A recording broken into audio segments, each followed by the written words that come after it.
में border seal होने पर दिल्ली सरकार का क्या तर्क है, इस पर बात की आम आदमी पार्टी की नेता आतिशी से हमारी संवाददाता मदीहा खान ने। सुनिए क्या कुछ कहना है। ये बताइए, बॉर्डर जो सील कर दिए हैं उससे काफी ज्यादा समस्याएं हम देख रहे हैं, सुबह से बॉर्डर पर बढ़ गई हैं और चेकिंग जिस हिसाब से होनी चाहिए थी वैसी चेकिंग भी नहीं हो रही है।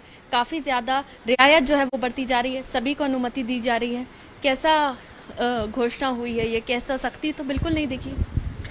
देखिए, बॉर्डर सील करने की जो पहल हुई है, ये अभी उसकी एक हफ्ते के लिए बॉर्डर सील किए गए हैं और दिल्ली की जनता से इसको लेके सजेशंस मांगे गए हैं। इसलिए सुझाव मांगे गए हैं क्योंकि देखिए, दिल्ली पर कोरोना का डिस्प्रपोर्शनेट बोझ आया है, दिल्ली पर और बॉम्बे पर, और पूरी दुनिया में हमने ये देखा है कि जो ऐसे शहर हैं जहाँ पर इंटरनेशनल ट्रैवल, इंटरनेशनल फ्लाइट सबसे ज़्यादा आती हैं, वहाँ पे कोरोना सबसे ज़्यादा फैला है। अब दिल्ली पे क्योंकि कोरोना का काफ़ी बोझ आया है और आप देखिए पिछले एक हफ्ते में काफ़ी संख्या में केसेस बढ़ रहे हैं, आज दिल्ली की जनता के लिए ज़रूरी है कि हम उनके लिए जो हॉस्पिटल इंफ्रास्ट्रक्चर है वो प्रोवाइड कर सकें। लॉकडाउन का जो 2 महीना रहा, लॉकडाउन में हमने पूरा समर्थन भी किया केंद्र सरकार का, सारा कोऑपरेशन स्टेट से बना रहा।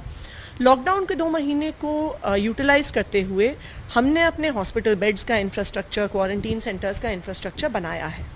लेकिन ये इंफ्रास्ट्रक्चर दिल्ली की जनसंख्या के हिसाब से है, ये इंफ्रास्ट्रक्चर दिल्ली में जिस रेट से कोरोना फैल रहा है उसके हिसाब से। लेकिन एक बात पूछना चाहूंगी कि बॉर्डर सील कर देना और बाकी सारी चीजें खोल देना, उससे कितनी सफलता मिलेगी संक्रमण को रोकने के लिए दिल्ली में?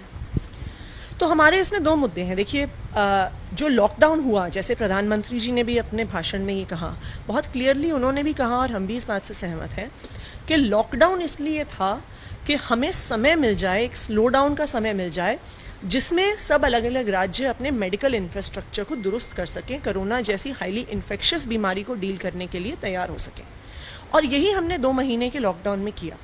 लेकिन कोरोना की वजह से एक दुविधा वाली समस्या है। ऐसी बात है, एक तरफ आगे कुआं पीछे खाई, एक तरफ कोरोना है, उसका एक हेल्थ इम्प्लीकेशन है, लेकिन दूसरी तरफ अगर आप पूरी तरह से लॉकडाउन कर देते हैं तो उसका एक इकोनॉमिक इम्प्लीकेशन है।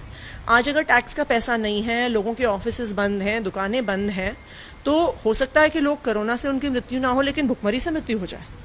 तो ये चाहे केंद्र सरकार हो, चाहे हर राज्य सरकार हो, एक मुश्किल निर्णय का समय है। लेकिन अर्थव्यवस्था को जारी रखना बहुत ज़रूरी है, वरना कल को ऐसी भी स्थिति आ जाएगी कि अस्पताल चलाने के पैसे नहीं होंगे सरकारों के पास, डॉक्टर्स की तनख्वाह देने के पैसे नहीं होंगे, दवाइयाँ खरीदने के पैसे नहीं होंगे। तो इसलिए अर्थव्यवस्था को खोला गया है। लेकिन फिर भी सोशल डिस्टेंसिंग आप देखिएगा कि हर जगह अब जनता खुद भी सोशल डिस्टेंसिंग मेंटेन कर रही है।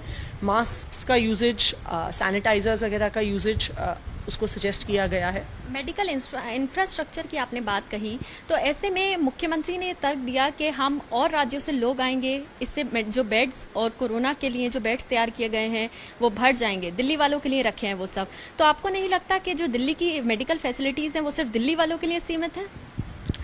देखिए, जो दिल्ली की मेडिकल फैसिलिटीज़ हैं, जो दिल्ली के टैक्स पेयर्स के पैसों के लिए हैं, उनको तो दिल्ली वालों के लिए होना पड़ेगा। वरना अगर पेशेंट्स हरियाणा से, उत्तर प्रदेश से अगर दिल्ली में आने लगेंगे तो दिल्ली के कोरोना के पेशेंट्स कहाँ जाएंगे? तो उन राज्यों को भी इस लॉकडाउन के दौरान अपनी मेडिकल इंफ्रास्ट्रक्चर को दुरुस्त करने की ज़रूरत थी और हमें उम्मीद है कि उन्होंने किया होगा।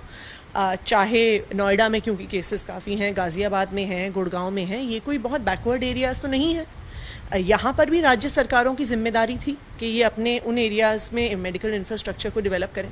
देखिए, एक नॉर्मल सर्कमस्टांस में दिल्ली में आने वाला 30 से 40% पेशेंट दिल्ली के बाहर का होता है, लेकिन तब हम उन पर रोक नहीं लगाते हैं। क्यों? क्योंकि जैसा आपने कहा, दिल्ली देश की राजधानी है, चाहे वो दिल्ली के टैक्स पेयर्स का पैसा हो, लेकिन कोरोना जैसी बीमारी में आपके 2 से 5% पेशेंट सीरियस होते ही हैं। जब वो सिवियर होते हैं तो उन्हें अस्पताल की ज़रूरत पड़ती ही है, उन्हें ऑक्सीजन की ज़रूरत पड़ती है, उन्हें वेंटिलेटर्स की ज़रूरत पड़ती है। तो हमने जो इंफ्रास्ट्रक्चर डेवलप किया है वो दिल्ली की आबादी के हिसाब से किया है।